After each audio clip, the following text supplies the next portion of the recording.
வணக்கம். இன்றைய முக்கிய செய்திகள். புதுச்சேரி கோரிமேடு ஆயுதப்படை வளாகத்தில் பொதுமக்கள் பயன்படுத்தும் வகையில் நவீன வசதிகளுடன் கூடிய புதுப்பிக்கப்பட்ட சமுதாய நலக்கூடத்தை முதலமைச்சர் ரங்கசாமி திறந்து வைத்தார். புதுச்சேரி கோரிமேடு ஆயுதப்படை வளாகத்தில் அமைந்துள்ள சமுதாய நலக்கூடத்தில் புதுச்சேரி காவல்துறையில் பணிபுரியும் காவலர்கள் மட்டுமே பல்வேறு குடும்ப நிகழ்ச்சியை நடத்தி வந்தனர். தற்பொழுது பொதுமக்களும் அந்த சமுதாய நலக்கூடத்தை பயன்படுத்தும் வகையில் அதை புதுப்பிக்க வேண்டும் என்றும் கோரிக்கை விடுத்திருந்தனர். அதன்படி சமுதாய நலக்கூடம் தற்பொழுது குழு ஏசி அறை உட்பட நவீன வசதிகளுடன் புதுப்பிக்கப்பட்டுள்ளது. இதில் சுமார் ஒரே நேரத்தில் 300 பேர் அமர்ந்து சாப்பிடக்கூடிய அளவிற்கு டைனிங் ஹால், புதிய நாற்காலிகள், குழு அறையுடன் தங்குமிட வசதி என சுமார் 500க்கும் மேற்பட்டோர் அமரும் அளவிற்கு இடவசதி ஆகியவைகளுடன் புனரமைக்கப்பட்டு திறப்பு விழா நடைபெற்றது. இதில் சிறப்பு விருந்தினராக முதலமைச்சர் ரங்கசாமி, உள்துறை அமைச்சர் நமச்சிவாயம் ஆகியோர் கலந்து கொண்டார்கள். அவர்களுக்கு போலீசார் அணிவகுப்பு மரியாதை அளித்தனர். தொடர்ந்து புதுப்பிக்கப்பட்ட சமுதாய நலக்கூடத்தை முதலமைச்சர் ரங்கசாமி திறந்து வைத்தார். இந்த நிகழ்ச்சியில் டிஜிபி ஸ்ரீனிவாஸ் உள்ளிட்ட முதுநிலை காவல் கண்காணிப்பாளர்கள், எஸ்பிக்கள், ஆய்வாளர்கள், உதவி ஆய்வாளர்கள், காவலர்கள் என அனைவரும் திரளாக கலந்து கொண்டார்கள். புதுப்பிக்கப்பட்ட நவீன சமுதாய நலக்கூடத்தில் பொதுமக்களும் பயன்படுத்தும் வகையில் ஏற்பாடு செய்யப்பட்டுள்ளது. காவல்துறையில் பணிபுரிபவர்கள் 30,000 வாடகைகளும், பொதுமக்களுக்கு 60,000 வாடகைகளும் இந்த சமுதாய நலக்கூடத்தை பயன்படுத்திக் கொள்ளலாம் என்றும் தெரிவிக்கப்பட்டுள்ளது.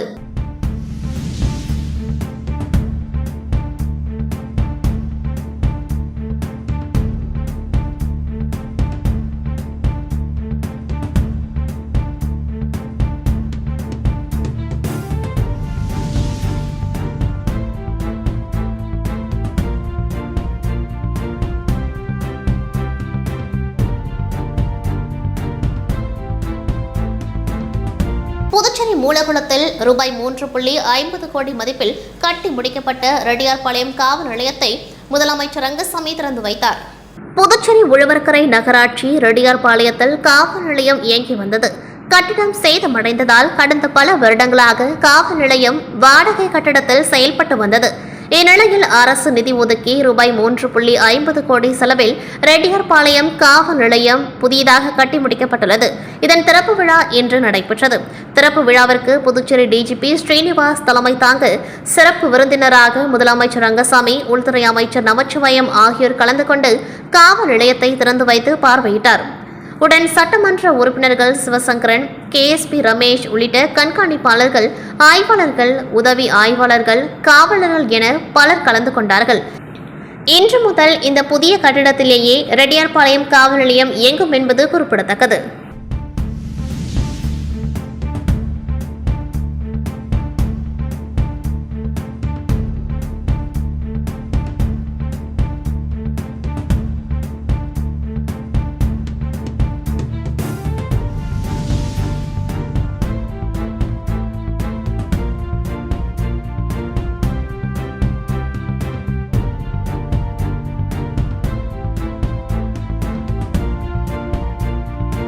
இந்தியன் 2 படம் ரிலீஸான நிலையில் அவரது ரசிகர்கள் புதுச்சேரியில் 5 கிலோ கற்பூரமேற்றி படம் வெற்றியடைய வாழ்த்து தெரிவித்த நிலையில் கற்பூரத்தின் தீ மளமளவென பற்றி எரிய துவங்கியதால் பரபரப்பு ஏற்பட்டது.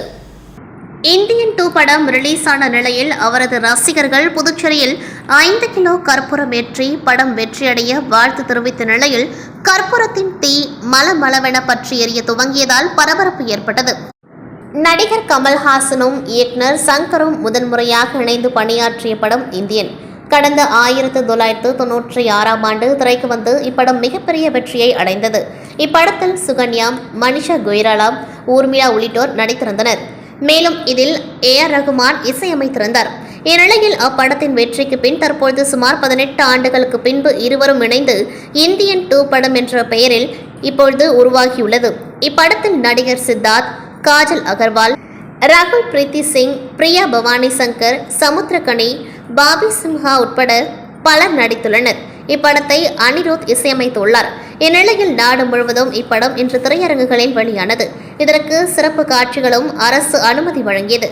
இதனையடுத்து புதுச்சேரியில் சுமார் 8க்கும் மேற்பட்ட திரையரங்குகளில் இந்தியன் 2 திரைப்படம் வெளியானது.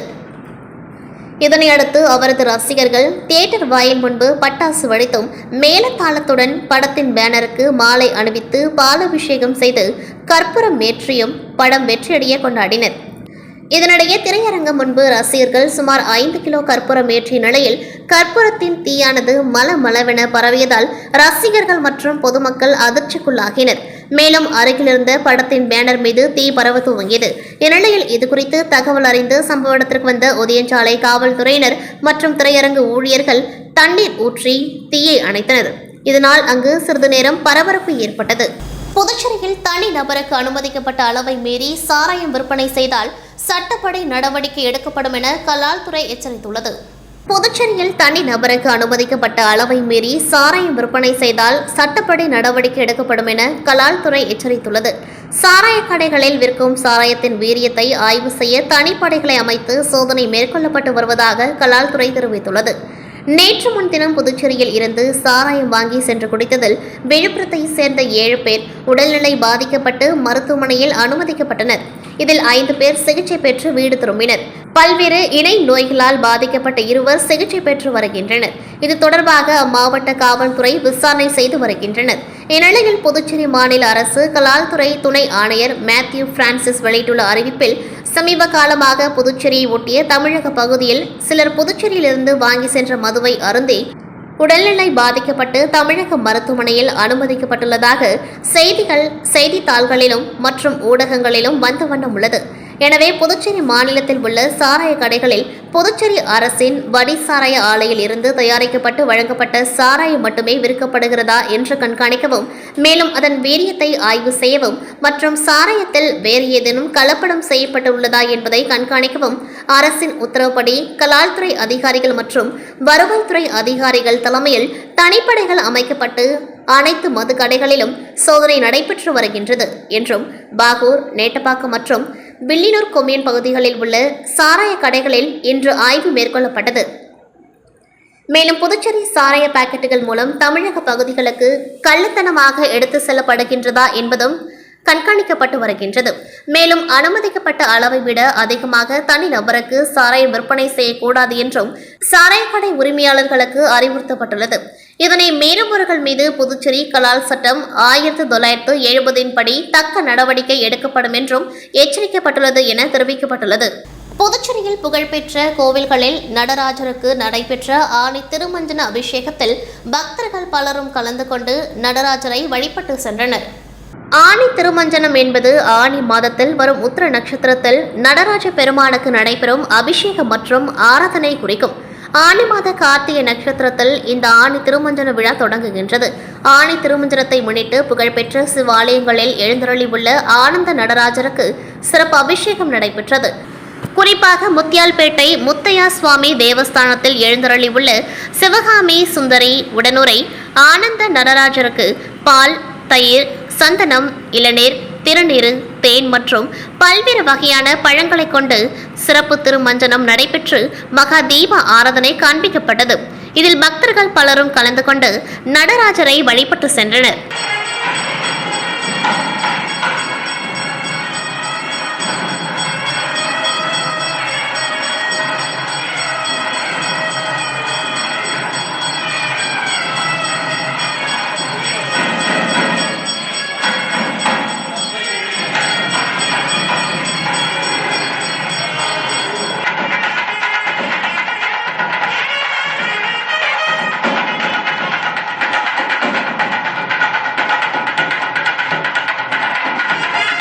புதுச்சேரி பொது ஊழியர்கள் கூட்டுறவு கடன் சங்கம் அலுவலகத்தை முதலமைச்சர் ரங்கசாமி திறந்து வைத்தார்.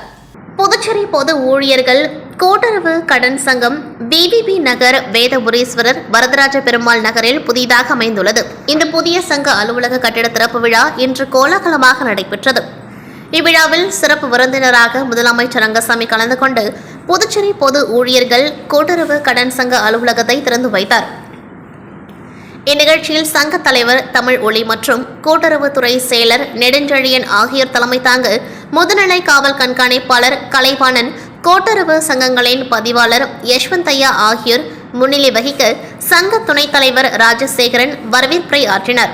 இந்நிகழ்ச்சியில் சங்க இயக்குநர்கள் இளங்கோவன், மருதாச்சலம், பிரபாகரன், கணேஷ், அருண்குமார், ஆறுமுகம், வசந்தராஜன், கோபி கிருஷ்ணன், வரதராஜலு, புஷ்பச்சந்திரு, காவல்துறை ஷியாம் சுந்தர் உள்ளிட்ட சங்க உறுப்பினர்கள், பொதுமக்கள் என அனைவரும் திரளாக கலந்து கொண்டார்கள். முத்தியால்பேட்டை தொகுதியில் பல்வேறு இடங்களில் மக்களின் அடிப்படை பிரச்சினைகள் குறித்து துறை சார்ந்த அதிகாரிகளுடன் சட்டமன்ற உறுப்பினர் பிரகாஷ்குமார் நேரடியாக சென்று ஆய்வுகள் மேற்கொண்டார். முத்தியால்பேட்டை தொகுதியில் மக்கள் அடிப்படை பிரச்சினைகள் மற்றும் சாலை வசதிகள் மற்றும் கழிவுநீர் வாய்க்கால் அமைக்கும் பணி உள்ளிட்ட பல்வேறு பணிகள் தொடர்ந்து ஒவ்வொன்றாக சட்டமன்ற உறுப்பினர் பிரகாஷ்குமார் நிறைவேற்றி வருகின்றார். அந்த வகையில் தொகுதிக்குட்பட்ட பல்வேறு இடங்களில் பொதுமக்களின் கோரிக்கைகளை ஏற்று தலைமை பொறியாளருடன் துறை சார்ந்த அதிகாரிகளை நேரடியாக தொகுதி முழுவதும் அழைத்து சென்று பொதுமக்களின் பிரச்சினைகள் குறித்து ஆய்வு மேற்கொண்டார். மேலும் அங்கு திரண்ட மக்கள் சட்டமன்ற உறுப்பினரிடம் பல்வேறு கோரிக்கைகளை தெரிவித்தனர். சிறிய காலத்திற்குள் அனைத்தையும் நிறைவேற்றி தருவதாக பொதுமக்களிடம் சட்டமன்ற உறுப்பினர் உறுதியளித்தார்.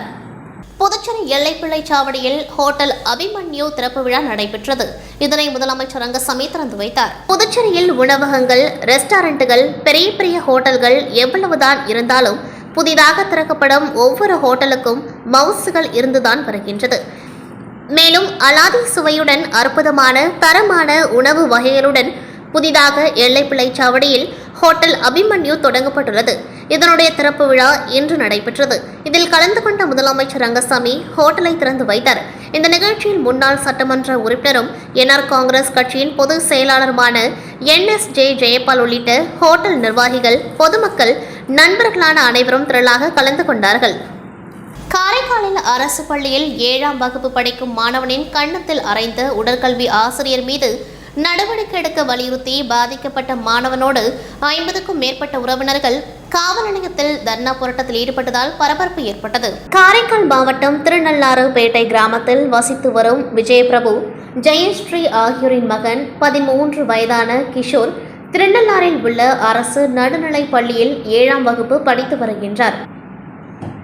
கடந்த 10 நாட்களுக்கு முன்பு அப்பள்ளியில் உடற்கல்வி ஆசிரியராக பணியாற்றி வரும் அசாருதீன் என்பவர் மாணவனை கன்னத்தில் அறைந்ததாகவும் அதன் காரணமாக காதில் இருந்து ரத்தம் வந்து சிகிச்சைக்காக அருகில் உள்ள தனியார் மருத்துவக் கல்லூரி மருத்துவமனையில் சிகிச்சை பெற்றிருந்த நிலையில் இதுவரையில் காவல்துறை சார்பில் ஆசிரியர் மீது எந்த வழக்கும் பதியப்படாத நிலையில் மாணவனுக்கு நீதி கேட்டு மாணவரின் உறவினர்கள் 50க்கும் மேற்பட்டோர் பாதிக்கப்பட்ட மாணவரோடு திருநள்ளாறு காவல் நிலையத்தில் 3 மணி நேரத்திற்கு மேலாக அமர்ந்து தர்ணா போராட்டத்தில் ஈடுபட்டு வருகின்றனர்.